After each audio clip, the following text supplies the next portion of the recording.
Hello everyone. I wanted to quickly talk to you about something that I've been thinking. It's mainly to do with supermarkets not having enough stock around the world, and why would that be? As you know, shops are actually being stripped bare. There's no stock at all. Everything is actually getting low.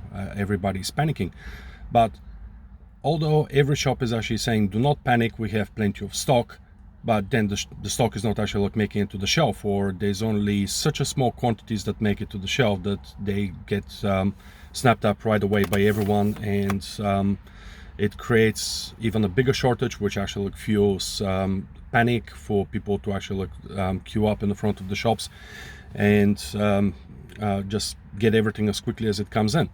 And the only reason I can possibly think of is not that they're having a supply challenge, or they're having a logistic challenge, or the trucks are not moving fast enough, or anything like this. I mean, in the end of the day, they're big companies. They can afford to get a few trucks, few extra trucks. They can operate 24/7. They can strike a deal with the government to distribute and deliver nighttime, but they're not doing it. And the only reason for that is it's pretty simple.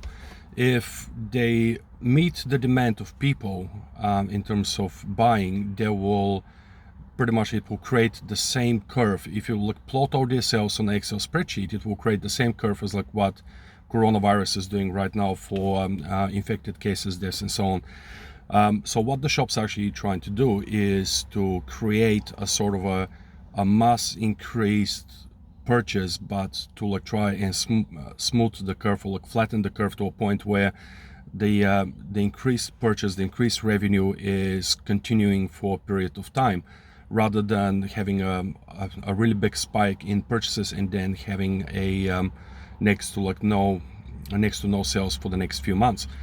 And the reason for that is purely accounting, because in the end of the day, when people actually buy enough, they'll stop going to the shops for the next 3, 6, 9 months.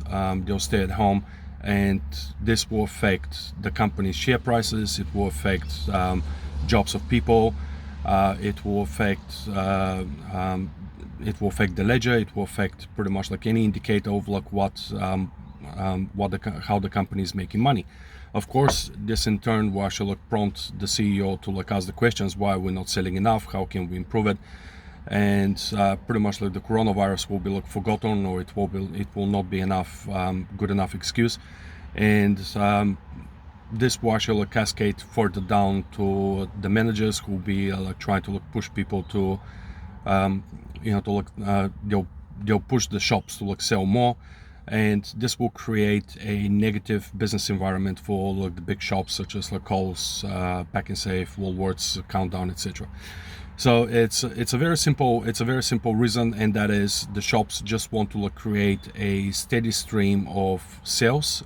They don't want to increase their supplies to the shops, just so they can have a revenue stream coming in for months at a time. It's just as simple as that. Otherwise, their share prices will drop. CEOs will be in trouble. Managers will be in trouble, and so on. Let me know what you think.